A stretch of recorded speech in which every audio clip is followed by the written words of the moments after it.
Hi అండి, welcome to my channel. అందరూ బాగున్నారా? ఈ రోజు ఒక స్పెషల్ రిఫ్రెషింగ్ షర్బత్ అండి.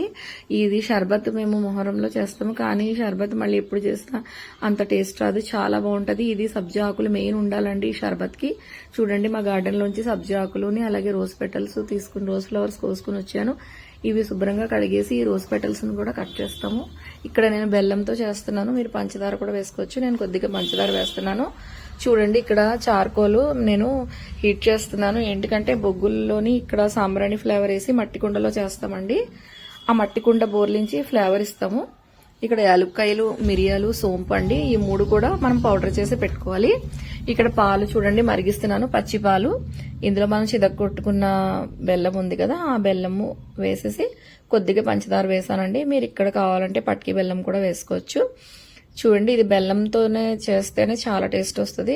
ఈ రోజ్ పెటల్స్ ఈ సబ్జాకులు కూడా చిన్న చిన్న పీసెస్ కింద కట్ చేసుకున్నాము. ఎందుకంటే ఇవి తినేస్తే బాగుంటాయండి, ఎక్కువగా పెద్దగా ఉంటే తినలేము. అలాగే డ్రై ఫ్రూట్స్ ఏదైనా వేసుకోవచ్చు. నేను ఇక్కడ జీడిపప్పు వేసాను. చూడండి, ఇక్కడ ఫ్లేవర్ ఇచ్చేసాం మేము.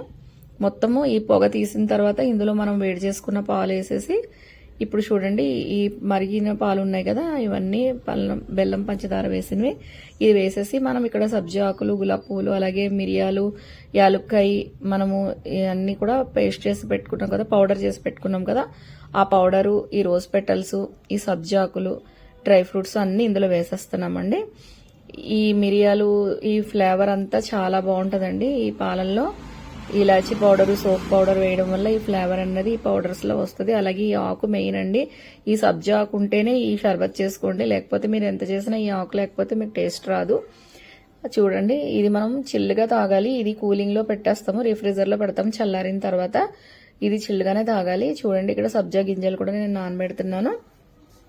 ఇప్పుడు ఇక్కడ చూడండి, మేము ఇక్కడ పుట్నాలు, అలాగే అటుకులు, చూడండి బెల్లము, పంచదార, అలాగే కొబ్బరి చిన్న చిన్న తురుము కింద చేసుకొని చిన్న ముక్కల కింద ఇవన్నీ కూడా కలిపి ఇందులో కూడా కొద్దిగా సబ్జాకులు, గులాబీ పూలు వేసి ఇవి కూడా చేస్తామండి ఈ పానకంతో పాటు. చూసారా, ఇప్పుడు సబ్జా కూడా నానిపోయింది, వేసేస్తున్నాను. వేసేసాక ఇది బాగా చల్లారాక ఫ్రీజర్ లో పెట్టి ఎంజాయ్ చేస్తే చిల్లుగా చాలా బాగుంటుంది. ట్రై చేయండి.